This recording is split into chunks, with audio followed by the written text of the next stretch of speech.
want to hear both your guys' thoughts, and maybe we'll get some comments. If we do, I'll show them. Do we think that Mickey, if it sounds like Matt Rhule is going to be the guy, but whoever we get, I want to hear both your comments. What are the chances we retain Mickey on the staff? The new head coach comes in. He sees Mickey for the value he's got with recruiting and player development. I want to hear both your takes on that. Go ahead, Joseph. Oh, you take it, Jeffrey. Yeah, I think that Trev Alberts has to be firm on that. That look, Mickey's a recruiting director. Okay, that's first and foremost, and then he's wide receivers. I mean, he's already gotten a wide receiver room that is pretty special, and he has Malachi Coleman coming in, who's a 4.5 star.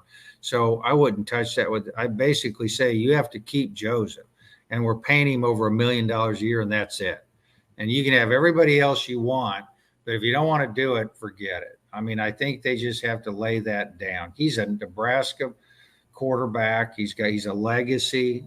He busted his ass for 1 year. You got to do that. Now, after a year, Rhule can do whatever he wants. But I think Rhule has to look at this and think, Louisiana is a very fertile recruiting state. They don't have a ton of players, but they have great players.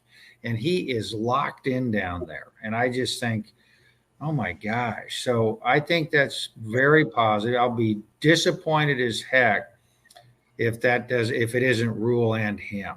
That would really bother me a little bit. But I think 2023 with all these youngsters could be very good. I know Rhule supposedly is good with young players. I will get into that a little bit. Look, I love the NFL touch points that he has. I like when he turned Baylor around because they were not very good. He did good at Temple. So I think he can deal with something that's, there's some adversity and some struggling going on. So I think he's fairly young. So I'm excited. Was he my first choice? No. But look, I think as we see more of the details of what he's getting paid and all that, as long as he keeps Mickey, they keep Mickey Joseph in that role that that he was before with a good pay increase, I'm good. Space Boy. Hey, Space Boy. We sympathize with you, but just understand this is how we've felt for the last, X number of years. For the comment, though, Space Boy. That's why I'm showing it. We appreciate that. But, yeah. Thank you. Yeah, thank you. Little bit of a bandage on what was otherwise a pretty wounded season. But yeah, thanks for that. And we'll see you again next year, Friday after Thanksgiving. In Lincoln. And I got to say one more thing, Space Boy. The fact that you guys won 7 games with the offense that you had. Nebraska's experienced some anemic offenses in the past, right? 2009 with Zach Lee at quarterback, and Sue was basically our best off.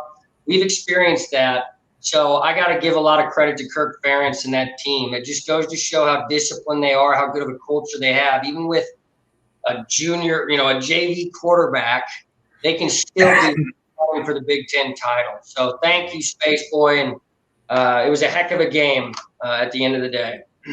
Yeah, in terms of keeping Mickey, I agree. I mean, if it is Matt Rhule, he has enough experience at the collegiate level and the NFL that I don't think he runs the risk of being undercut by someone who the team loves, the fans love. It's amazing how much you hear on the chat groups and on the radio call-in shows. Everybody wants Mickey to be the head coach. I think he could be a good head coach. He's probably not the best fit at this point if we can get someone like Matt Rhule. But there is a place for him. He'll do a great job recruiting. I agree. Receivers coach, I don't know enough about Matt Rhule's existing staff and what they're doing, or if they're going to take a year off and they've got greener pastures, or they've already got something in hand. You've got to think that there's a place for Mickey to have him on the field, on the practice field, day in and day out with the players, and not just as a recruiting coordinator, but to lead that recruiting as well. And I would hope it comes down to Matt Rhule being the one that makes the call, and Trev's not imposing that on him. And if it's not, certainly there will be some blowback, but Mickey will land on his feet. He's got the ability. He's a great coach. He's going to be a head coach somewhere someday, and it could be next year if things don't work out here. But I think all of us as Husker fans want him back, because he's part of that culture that we want. Right. That's what we want to keep, and that's what we want to build. Right.